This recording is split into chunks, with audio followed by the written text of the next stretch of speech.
Gini Mas Nanang.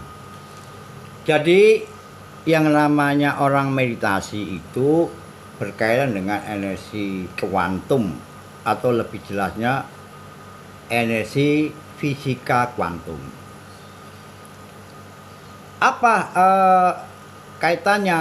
Kaitannya adalah pada saat kita itu duduk, apakah meditasi, apakah sholat.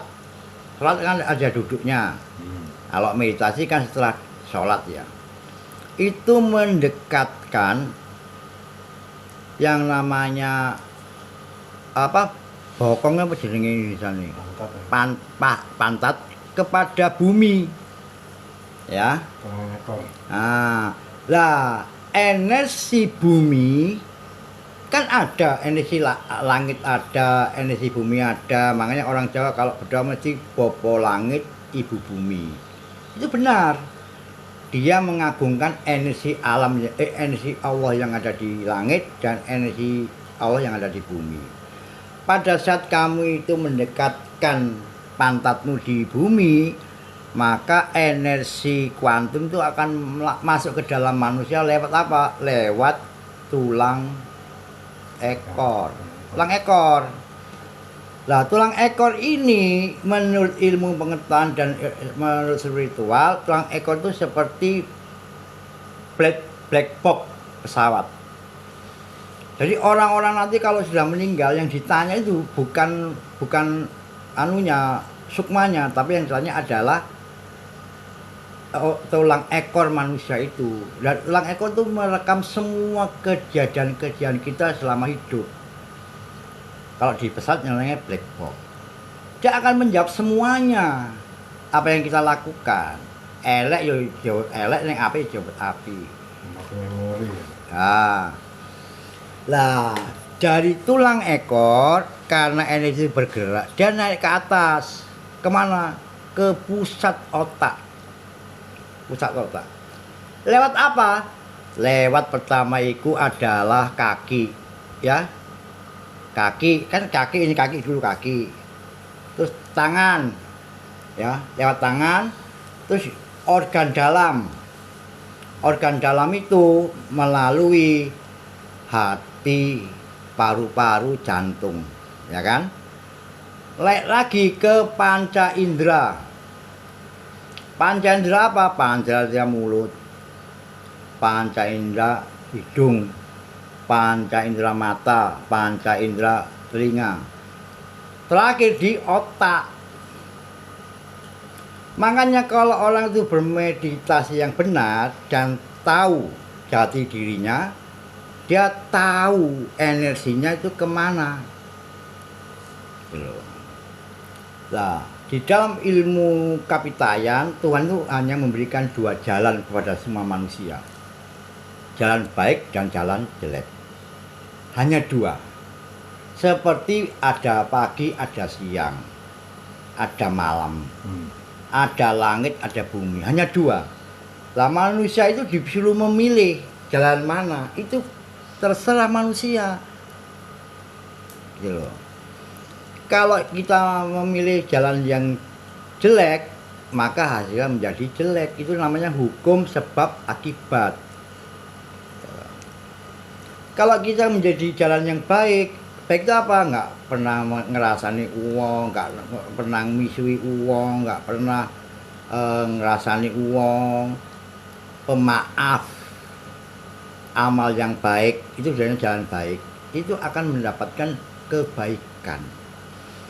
Kebaikan di mana? Ya di bumi ini, bukan setelah mati. Gitu loh.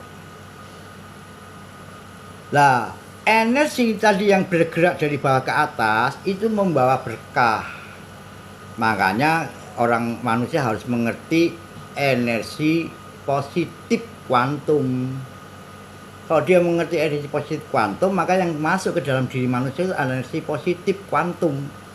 Lah, energi positif kuantum itu memperbaiki semua yang jelek. Ya, tangan yang jelek, yang sering ngamplengan, sering nyolongan, menjadi berubah karena sadar. Sudah ada tingkat kesadaran. Naik lagi ya ke jantung, yang awalnya itu sakit jantung itu bisa berubah, Mas. Bisa sembuh itu. Naik lagi ke paru-paru, ya itu menjadi sembuhnya paru-paru. Terus naik ke mulut. Jadi mulut itu kalau yang dulu itu sering misuan, lo berubah nggak misuan? Ya itu keajaibannya di situ. Mata, ke mata yang dulu sering deloki wong apa wong Buddha, delok orang ngene, apa wong itu menjadi sadar bahwa kalau melihat susu, melihat bokong itu nggak baik, itu bisa sadar. Sampai ke otak. Nah, di otak ini energi positif kuantum ini akan menyebabkan manusia ini mencapai titik kesadaran hakiki. Nah, titik kesadaran hakiki itu akan tahu Tuhannya itu siapa. Kami ini siapa? Dan kami ini diciptakan Tuhan untuk apa? Itu akan menjadi sadar karena ada titik kesadaran hakiki. Tanpa titik kesadaran hakiki, kita itu keombang-ambing kehidupan kita sendiri. Makanya kunci orang hidup di dunia ini harus mencari titik kesadaran hakiki. Sadar akan diri kita, sadar bahwa orang lain juga membutuhkan kita, sadar akan kekuatan Tuhan, sadar dengan agamanya. Ini beragama yang sing tenan, itu sadar. Jadi kesadaran itu lewat apa? Lewat meditasi yang benar. Makanya orang-orang dulu leluhur kita, apa orang-orang yang budayanya itu meditasi kayak Buddha, ya kan meditasi Buddha. Ada Buddha sing gak kar-karan adabe, nggak ada. Buddha itu mengajarkan adab yang baik. Kenapa? Memang dia mempelajari itu. Kesadaran hakiki dipelajari. Cuman sekarang ini, sayangnya ini di tanah Jawa ini banyak orang nggak mengerti tentang kuantum fisika. Yang dianggapnya itu bukan keilahian. Itu keilahian. Apalagi ini bukan gaib, bukan jin, bukan setan. Tapi ilmu pengetahuan yang dikembangkan lewat Kapitayan, budaya Kapitayan yang menjadi hukum-hukum Jawa. Banyak orang mengatakan, aku mah Jawa itu kuno, Jawa itu mistik, keliru. Wong dhewe itu dilahirkan jadi wong Jawa. Kita ditakdirkan jadi orang Jawa, takdir loh Mas. Nggak bisa dipungkiri. Aku wong Jawa, ditakdir Gusti Allah jadi wong Jawa. Aku mau jadi wong Arab. Aku mau karena aku ditakdir Gusti Allah jadi wong Jawa. Aku wong Jawa, kudu ngerti Jawa. Lah Jawa itu tidak ada kaitannya dengan agama. Semua agama merangkul Jawa. Jangan kemudian beragama, kemudian Jawanya ditinggal, dibuang. Itu salah besar. Terserah agama apapun di tanah Jawa itu, tapi Jawa jangan ditinggal. Jangan terpengaruh dengan ceramah-ceramah yang mengatakan bahwa Jawa itu musyrik. Antara Jawa dengan musyrik itu beda tipis. Itu salah itu. Itu belum sampai kesadaran yang hakiki. Wong budaya Jawa kok berseberangan tipis dengan musyrik. Musyrik itu apa sih? Mendoakan Tuhan. Apa HP nggak mendoakan Tuhan? Ayo, konan ini nggak HP. Ini HPmu hilang bingung. Kan kamu kan podeme musyrik mendoakan Tuhan. Nah, makanya saya selalu mengajarkan mereka itu yang masalah ini. Dan kuantum ilmu fisik kuantum itu bisa mendudah semua keilmuan Jawa. Fisik kuantum itu bisa menghitung geblaknya sampean, Mas. Nah, bahasa geblak ini adalah dari dulu, dari nenek moyang kita itu adalah nasib jelek kita itu kan geblak. Orang nggak ngerti kapan geblaknya, tapi fisika kuantum bisa menghitung geblaknya orang. Misalnya jenengmu Nanang, hanya dengan 3 sumber, siji sumber nama panjang, 2 nama desa, 3 nama kecamatan, saya sudah bisa menjelaskan tentang jati dirinya Mas Nanang itu apa, ke arah mana, dan geblaknya kapan. Itu bisa. Nek ketemu geblake misale Selasa Legi sama Janem Selogi geblak. Sak sakti wong Jawa nek kena geblake kelemahan. iya karena kelemahan. Lah, ilmu ini sudah saya praktekkan untuk melihat geblaknya orang. Maka dari itu ilmu ini nggak sembarangan. Kitab nggak mungkin tak buka. Bahayanya apa? Bahayanya itu kalau orang mempelajari ilmu ini, kalau dia jahat, itu bisa menjadi maling, teluring, atau maling teluring. Maling ya pernah kecekel. Zaman dahulu itu ada kata kalimat maling teluring. Itu maling yang nggak pernah kecekel.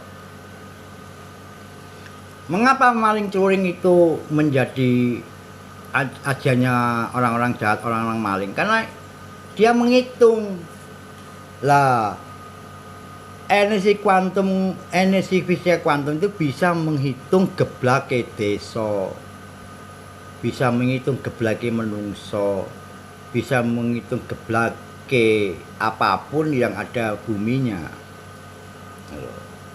Unitomo itu bisa tak hitung geblake kapan. Tapi nek jahat, aku kok nggak mau, kejahatan nggak mau, saya harus mengamalkan yang baik. Oleh karena itu, antara langit sebagai kuasa ilahi, menungso yang hidup di atas bumi dan buminya itu menjadi satu kesatuan yang tidak terpisahkan. Kalau orang bisa menguasai ilmu ini, Mas, gak ono sing menang gitu. Untuk apa saja bisa, untuk derajat supaya naik bisa, untuk menjadi kuasa di desa mana bisa, ingin menjadi pemimpin di suatu kantor bisa, kalau menguasai. Makanya kami pernah melakukan penelitian, orang-orang yang maju menjadi lurah, ya saya kan pernah ke desa-desa, tak lihat calonnya 3, di sana desa calonnya 2. Sebelum pemilihan saya udah bisa tahu, iki loh sing calonnya sing kepilih. Dari mana? Hitungan calon lurah itu dengan langit dan buminya. Saya hitung, nek meleset, aja terus no, banyak gagalnya. Tapi kayak nyatu, ya energinya noto pemimpin, maju jadi gue. Jadi semuanya itu sebenarnya adalah ilmu fisika kuantum. Nah, oleh karena itu orang-orang yang mempelajari ilmu fisika kuantum berhenti pada titik tertentu. Kalau diterusno bahaya. Kenapa bahaya? Kalau diteruskan, kita akan mengetahui kedahsyatan ilmu ini, bahkan seperti kita tidak mengakui Tuhan. Itu bahayanya. Maka harus tertentu jangan diteruskan. Karena energi kuantum fisika itu hanya menggugah diri kita tok titik. Ojo ngitung yang lain-lainnya. Itu nanti, nah itu baru ke musyrik. Kita ndak ilmu pengetahuan ini. Lah ironisnya, kalau orang-orang Cina, orang Jepang, budayanya itu juga menghitung. Cuma bedanya kalau Cina, Jepang itu dari kecil sudah dipelajari dan dibawa sampai tua mati. Kalau di Cina namanya yin yang. Yin yang itu ilmu hitungan. Sama dengan kuantum ini. Cuma di sana di mulai kecil dicekoi orang tuanya sampai tua dipakai namanya hitungan yin yang. Lah hitungan yin yang enggak bisa dikalahno, Mas. Sing nglawan hanya ilmu kuantum Mataram. Itulah yang saya ceritakan ke teman saya, itu sudah mesiarkan ke orang-orang Jawa semua. Mengapa kok saya bilang orang Jawa? Karena di dalam sejarah bumi Jawa itu seharusnya milik orang Jawa. Zaman dahulu bumi itu disabdo oleh leluhur Jawa untuk menjadi warisan orang Jawa. Faktanya apa? Faktanya sekarang ini memang benar dikatakan bahwa ternyata kekayaan alam Indonesia itu luar biasa besarnya. Kalau ini dikelola, Indonesia akan menjadi negara terkaya di dunia. Benar. Tapi rakyatnya masih banyak yang menderita. Masih banyak yang menderita. Karena apa? Karena mereka ini tidak mengetahui secara hitungan kuantum. Nah, saya diperintahkan untuk mensiarkan ini supaya orang Jawa tahu jalannya untuk menuju ke kesadaran hakiki. Kalau sudah sampai ke kesadaran hakiki, dia akan merubah karakternya dan merubah jalan hidupnya. Jadi yang dirubah itu karakternya dulu, baru jalan hidupnya, baru rezekinya. Kalau karakternya nggak dirubah, ya gak iso Mas, berubah hidupnya, berubah rezekinya nggak bisa. Harus dirubah dulu adabnya itu. Tuh. Jadi yang saya omongkan semua itu masuk akal nggak? Iya, masuk akal. Bukan goib, masuk akal ini. Pengetahuan tentang menyerap energi kuantum dari bumi naik ke manusia lewat tulang ekor, naik ke atas ke otak, semuanya akan dirubah oleh energi positif orang itu. Kalau dia energinya positif, mesti hasilnya positif.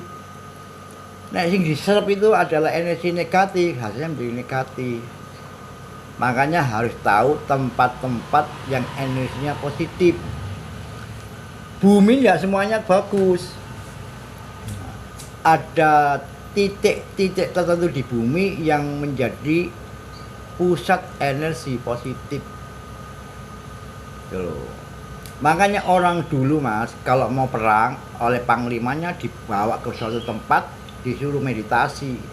Sebenarnya itu adalah menyatukan dirinya dengan bumi langitnya supaya positif hidupnya, pengetahuannya, dan dia perangnya menang. Menurut kan zaman dulu kan mesti dikumpulkan di mana, di candi mana, di berantas, itu sebenarnya ada titik positif bumi. Tuh. Keterangannya energinya gede. Karena energinya gede. Nah, setiap desa, setiap bumi desa itu tidak sama. Jadi manusia manusia yang tinggal di desa A belum tentu cocok dengan dirinya. Jadi energi dirinya dengan energi buminya nggak cocok, tolak belakang, akhirnya menjadi sengsara. Rezekinya morat marit, kehidupannya morat marit, golek rezeki susah, karena itu. Tapi kalau dia menemukan sebuah tempat yang energinya positif besar, dia di situ menyatu dengan energi dirinya, dia akan berhasil. Dodol opo berhasil. Ngomong opo dipercaya uang. Ini namanya peningkatan derajat manusia lewat kuantum. Gitu. Makanya saya tidak bosan-bosan menjelaskan orang-orang Jawa yang belum paham dengan ini. Dan kita bukan teori mas, dia juga mempraktekkan, hitungan dipraktekkan, disatukan dengan ilmunya istri saya. Gitu loh. Dipadukan, bener nggak ilmu apa dinenge hitunganku bener nggak? Nah karena istri saya itu punya ilmu tarot, kartu tarot, maka antara kuantum dengan tarot saya jadikan satu menyatu dan menjadi satu kesatuan. Nah sekarang ini saya selalu memberikan nasihat atau pelayanan pada orang-orang yang butuh pertolongan dengan dua ilmu itu, ilmu hitungan dan ilmu tarot. Nah, ilmu hitungan hanya garis besarnya, ilmu tarot membedah atau lebih kepada inti dalamnya orang. Ya, alhamdulillah sampai sekarang ya 80% berhasil, yang 20% dengan nasib. Itu mas. Lah ini memang saya sengaja saya lakukan untuk apa? Untuk banyak orang supaya dengarkan. Jangan satu tak kandani nguk sak manen.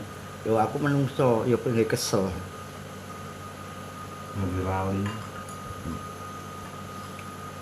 Ya, itu yang sementara. Masih banyak ilmu ini. Ini kan baru dasar.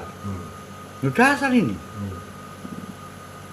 Lebih dalam, wah kita nggak heran dengan dunia, kita nggak heran dengan orang sakti, kita heran dengan orang kaya.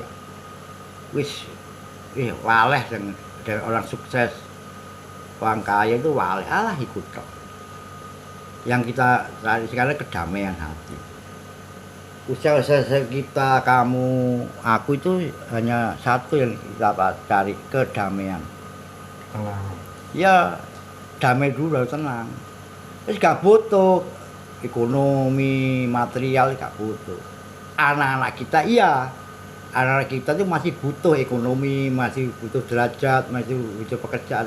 Makanya dituntun dengan ilmuku ini. Anak-anakku sendiri bukan anak orang lain. Saya tuntun dengan ilmu ini supaya apa? Saya dia tahu jalannya. Kalau sudah tahu jalannya, kembali kepada adabnya yang sedang diperbaiki oleh kuantum ini. Yang biasanya misuan, sifatnya nggak misuan mas. Biasanya pembohong, sifatnya nggak bohong. Jadi namanya memperbaikan jati diri lewat kuantum. Tuh, itu yang bisa jelaskan ke mas Anang. Ada pertanyaan sama takono. Sampai ke titik kesadaran tinggi. Ya, mencapai titik kesadaran. Kalau zaman hari ini belum mencapai titik kesadaran hakiki, sama nafsunya gede, nafsu suke, nafsu kawin, masih tinggi, nafsu marah. Tapi sudah mencapai kesadaran hakiki, nafsu hilang. Anuku hati apa? Iku loh, AC-ku di kamar. Itu mas ya. Tapi mas anak paham ya? Paham. Kan bukan goib toh? Enggak ada goib toh? Enggak ada cincin enggak ada toh? Cakra itu. Jadi betul, cakra itu. Memainkan cakra. Cakra mahkota. Betul. Kode memainkan cakra, benar. Ya ada goib kan ada, hanya masalah energi aja, energi bumi langit. Ya, orang mengatakan gaib itu kan nggak paham masalah. Gimana? Orang mengatakan gaib itu kan orang itu nggak paham. Nggak paham betul. Banyak nggak Karena nggak paham. paham, akhirnya dia nggak. Malah ini rono. Larinya ke gaib. Wis Mas Nanang. Saya terima kasih dengan takon Pak jawab. Mudah-mudahan video ini atau omonganku sampaikan ke teman-teman. Kewajiban saya itu untuk menjelaskan ke teman-teman. Minimal orang yang hidup di tanah Jawa. Ini cakra di tulangnya kuat kan cakra kundalini itu. Betul. Lah, cakra kundalini itu ilmu ini. Hitungannya kan dia induk itu. Betul. Induk daripada cakra. Nah, untuk menemukan cakra harus melalui energi kesadaran hakiki dulu, baru cakra. Kalau kita nggak bisa menemukan titik kesadaran hakiki, gak iso cakra masyarakat. Jadi kesadaran hakiki itu awal dari cakra. Kalau udah cakra itu wis tinggi, Mas. Iya. Iso nyap dosa bareng sampean, nyap wong iso. Ini dasar-dasarnya itu. Kalau ditingkatkan menjadi ilmu cakra, ditingkatkan lagi menjadi tauhid. Akhirnya menjadi agama Islam ya marifat. Terus apa itu hakikat marifat itu. Nah, ke sana. Iya.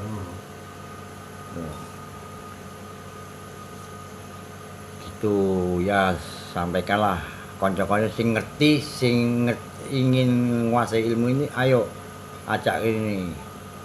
Kalau enggak ya telepon saya, layani pertanyaan apapun. Tuh, gitu Mas. Tuh. Assalamualaikum.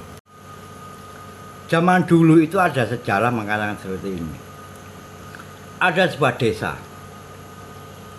Di situ banyak penduduknya. Ada satu pemuka agama atau pemuka masyarakat, kasepuan.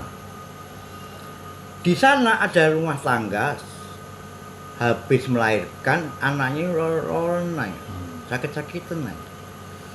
Di sana ada rumah tangga yang anaknya muda tapi cari pekerjaan itu susah cari kerjaan, selalu gagal. Datang ke kasepuan itu. Apa yang dikatakan kasepuan itu atau kiai kampung itu? Kabotan jeneng. Loh, itu ilmu kuantum. Jadi ilmu kuantum itu menghitung nama. Di dalam ilmu kuantum dikatakan jangan ngasih nama sembarangan. Karena nama akan mempengaruhi hidup si bayi itu. Benar itu, ilmu kuantum di situ arahnya. Lah kalau sudah kabotan jeneng, kiainya itu mengatakan ganti jeneng le, iya kan? Nah, digantilah oleh kiai itu nama yang baru. Ganti bejo. Nama baru itu kayak bagaimana caranya? Pakai hitungan fisika kuantum baru nemu nama yang cocok, yang baik, yang memperbaiki. Nek nggak ngerti ilmu kuantum nggak mungkin iso ganti jeneng mesti sembarangan. Lah ilmu nama itu setelah diganti dibancai, karena semua adat Jawa itu harus bancaan. Kalau kita punya anak-anak baru melahirkan maka berokoan kan. Nah, ini enggak. Ini hanya bancaan yang menghormati alam dan bumi. Apa iku? Satu, jajan pasar. Kenapa kok jajan pasar? Karena jajan pasar ini semuanya diambil dari bahan-bahan baku yang tumbuh di bumi. Yang kedua, jenang sengkolo. Nah, jenang sengkolo itu bubur. Bubur ini dari beras. Beras itu adalah tumbuhan yang hidup di bumi Jawa. Jadi semuanya itu menghormati bumi. Kemudian ada kembang. Kalau ada kembang, kembang itu wangian. Ojo dianggap nyeluk setan. Kembang ini pewangian yang zaman dulu belum ada parfum. Makanya dari kembang ini aura wanginya naik ke atas, ke langit. Karena keilahian itu wangi. Dewa, kemudian keilahian itu sama dengan kewangian. Kenapa ada dupa? Dupa ini membawa doa kita ke langit. Dengan apa? Dengan asapnya dibawa ke atas. Makanya orang ganti nama mesti ono jajan pasar, ana jelang sengkala, ana kembang, ana dupa. Iku Jawa asli, ana sing gak gelem. Khawatir dengan masyarakat iku dianggap nyembah setan, mistik.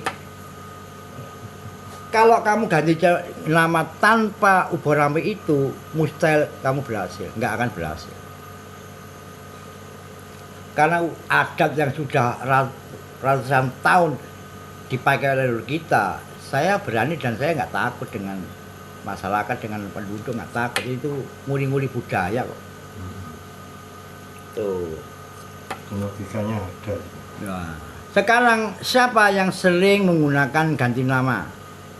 Fakta ini, semua artis-artis yang dari berbagai daerah kalau ke Jakarta mesti ganti namanya, bukan ganti aslinya. Sudah menjadi nama tenar, nama artis. Contohnya seperti Soimah, Tukul Arwana, Cak Lontong, itu ganti-ganti nama semua sebelum ke Jakarta. Dia punya orang pinter, kemudian bisa ngitung, setelah diganti nama suruh berangkat ke Jakarta. Nah, faktanya orang-orang yang saya sebut tadi itu artis-artis yang berhasil sampai sekarang, yang mampu mendatangkan rezeki besar, yang mampu memiliki apapun, yo rumah, yo mobil dan sebagainya. Ya, kemudian diimbangi dengan amal mereka. Gak ada mas artis Jakarta tanpa ganti nama sukses itu nggak on. Kalau aku mesti ganti nama dulu. Lah ganti nama itu bukan nama KTP mas, bukan nama ijazah, bukan nama sertifikat, bukan. Yang diganti adalah nama jabang bayi. Jadi jabang bayinya itu diganti nama. Tujuannya apa? Tujuan untuk menyatukan jati diri manusia dengan buminya dan langitnya.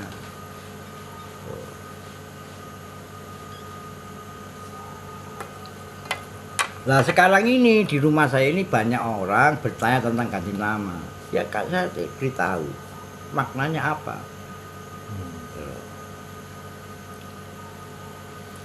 Lah orang-orang Jawa itu kalau nama itu yang penting di dalam ilmu kuantum itu hanya awal dan akhiran.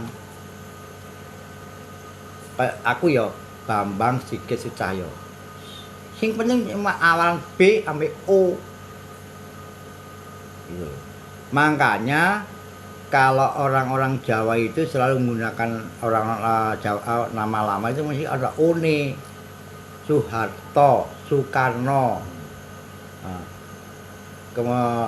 Susilo Bambang Yudhoyono, Joko Widodo, oh semua. Bukan kebetulan itu. Bukan kebetulan, karena O di dalam ilmu kuantum itu sama dengan Ho. Ho. Ho itu kosong, awal kehidupan itu Ho. Ya saya juga menguasai itu. Jadi orang itu debat masalah ganti nama saya layani, ayo. Saya enggak goib ini. Termasuk sekarang ini yang sedang tren di masyarakat itu adalah Joko Widodo. Joko Widodo dulu namanya Mulyono, setelah diganti oleh Kiai Sepuh Solo menjadi Joko Widodo. Mulyono kudune kan apik, mulya. Ternyata nggak cocok dengan buminya Jokowi. Digantilah Joko Widodo, malah jadi presiden 2 periode. Padha mek Pak Harto. Iku juga jadi presiden seumur hidup, 36 tahun jadi presiden.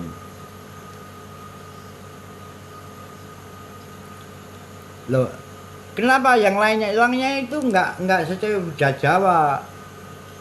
Contohnya Abdul Rahman Wahid, kalau Oni, ya kan, yo lengser cepet, 3 tahun jadi presiden lengser. Megawati Soekarno Putri, ya kan, yo lengser. Tapi yang awet-awet yang langgeng itu mesti anak Oni.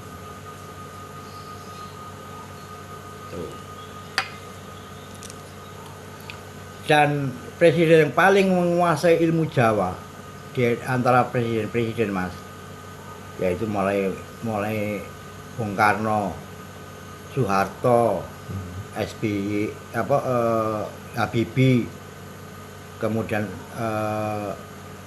sampai Gus Dur, Megawati, sampai ke Joko Widodo. Yang menguasai ilmu Jawa itu 1 Soekarno, 2 Soeharto, 3 Joko Widodo. Makanya 3 orang ini menguasai ilmu Jawa, susah untuk dilengsarkan. Dikolehi kesalahan nggak bisa. Sampai mau melawan atau menjatuhkan Joko Widodo gak iso, malah dia yang penjara. Itu hitungan kuantumnya begitu, nggak iso dilawan.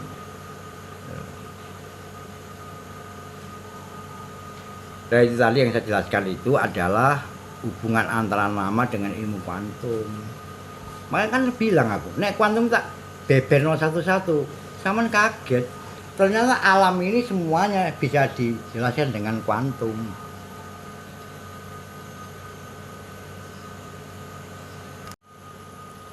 Zaman dulu itu ada sejarah mengatakan seperti ini. Ada sebuah desa. Di situ banyak penduduknya. Ada satu pemuka agama atau pemuka masyarakat, kasepuan. Di sana ada rumah tangga habis melahirkan anaknya lorong sakit-sakitan. Di sana ada rumah tangga yang anaknya muda tapi cari pekerjaan itu susah cari kerjaan, selalu gagal. Datang ke kasepuan itu. Apa yang dikatakan kasepuan itu atau kiai kampung itu? Kabotan jeneng. Loh, itu ilmu kuantum. Jadi ilmu kuantum itu menghitung nama. Di dalam ilmu kuantum dikatakan jangan ngasih nama sembarangan, karena nama akan mempengaruhi hidup si bayi itu. Benar itu, ilmu kuantum di situ arahnya. Lah kalau sudah kabotan jeneng, kiainya itu mengatakan ganti jeneng le, iya kan? Nah, digantilah oleh kiai itu nama yang baru.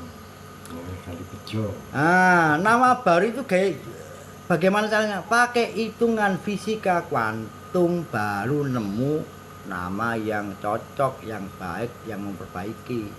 Nek nggak ngerti ilmu kuantum nggak mungkin iso ganti jeneng mesti sembarangan. Lah ilmu nama itu setelah diganti dibancai, karena semua adat Jawa itu harus bancaan. Kalau kita punya anak-anak baru melahirkan maka berokoan kan. Nah, ini enggak. Ini hanya bancaan yang menghormati alam dan bumi. Apa iku? 1, jajan pasar. Kenapa kok jajan pasar? Karena jajan pasar ini semuanya diambil dari bahan-bahan baku yang tumbuh di bumi. Yang kedua, jenang sengkolo. Nah, jenang sengkolo itu bubur. Bubur ini dari beras. Beras itu adalah tumbuhan yang hidup di bumi Jawa. Jadi semuanya itu menghormati bumi. Kemudian ada kembang. Kalau ada kembang, kembang itu wangian. Ojo dianggap nyeluk setan. Kembang ini pewangian yang zaman dulu belum ada parfum. Makanya dari kembang ini aura wanginya naik ke atas ke langit. Karena keilahian itu wangi.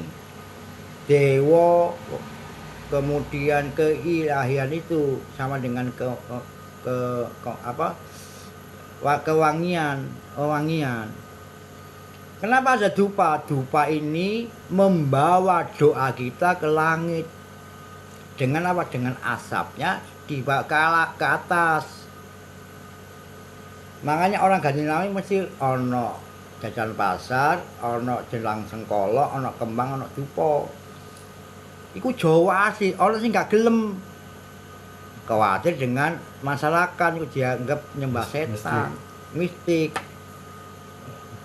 Kalau kamu ganti nama tanpa ubah rampe itu, mustahil kamu berhasil, nggak akan berhasil.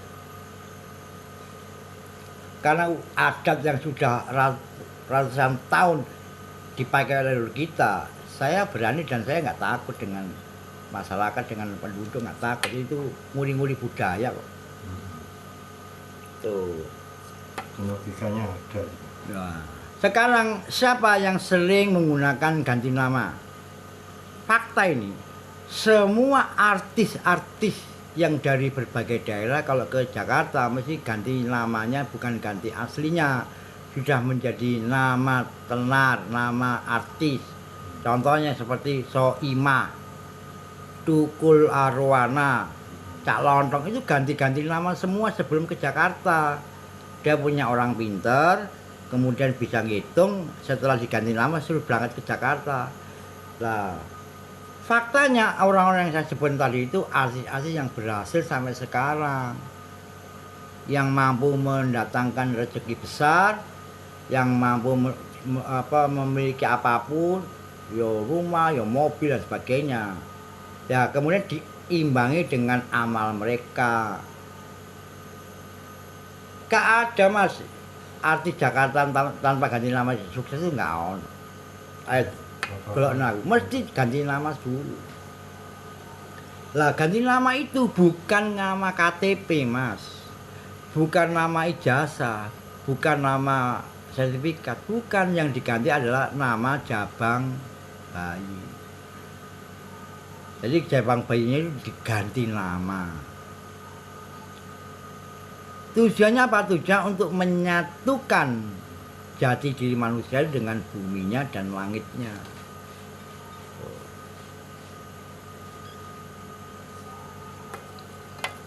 Nah sekarang ini di rumah saya ini banyak orang bertanya tentang ganti nama. Ya kan saya beritahu maknanya apa.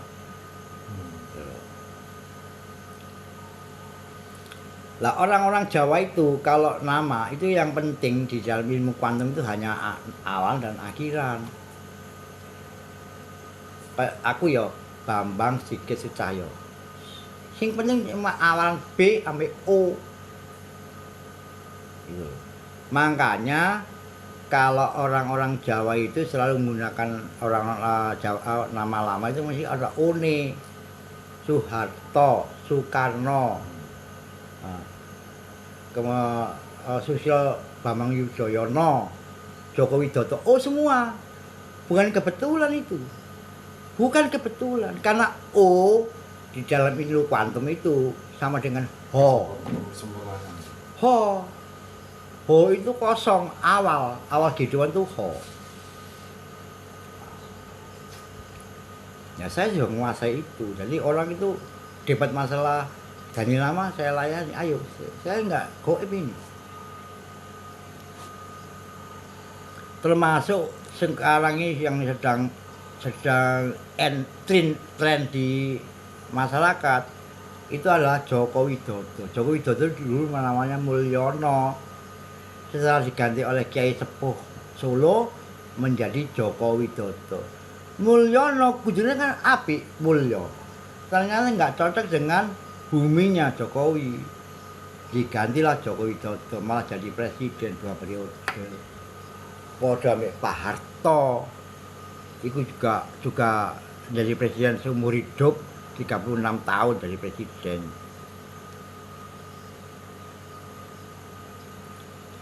Loh, kenapa yang lainnya itu enggak secara budaya Jawa? Contohnya Abdul Rahman Wahid, kalau Uni, ya kan, yo lengser cepet, 3 tahun jadi presiden lengser. Megawati Soekarno Putri, ya kan, yo lengser. Tapi yang awet-awet yang langgeng itu mesti anak Uni. Tuh.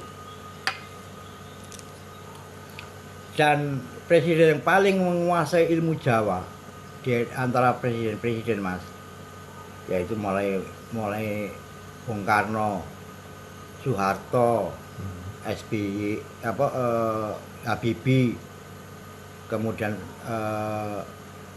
sampai Gus Dur, Megawati, sampai ke Joko Widodo. Yang menguasai ilmu Jawa itu 1 Soekarno, 2 Soeharto, 3 Joko Widodo. Makanya 3 orang ini menguasai ilmu Jawa, susah untuk dilengserkan. Dikoleksi kesalahan nggak bisa. Saya mau melawan atau menjatuhkan Joko Widodo, nggak bisa, malah dia ini penjara. Itu hitungan kuantumnya begitu, nggak bisa dilawan.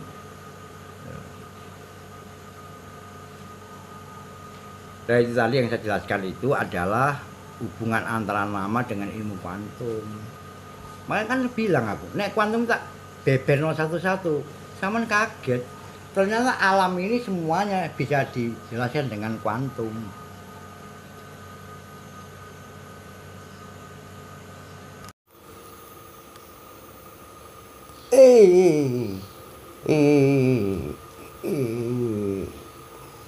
Oh, cekot nih. Salah pun cekot. Aduh. Ini Mas Nanang ini nang omahku. Terus aku njaluk tolong ilmu tangan iki. Ngono lho, dulur. Kanca kok. Ini aduh sarap tapi loro. Sing mijet guyang-guyu ae. Sing dipijet bengok-bengok iki. Enggak betah loro aku memang. Pol enggak betah loro tenan iki aku.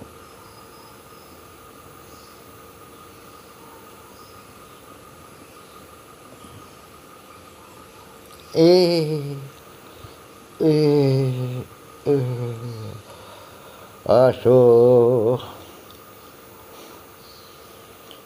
Pipitet kok eling-eling anae, iku sapa kok lara.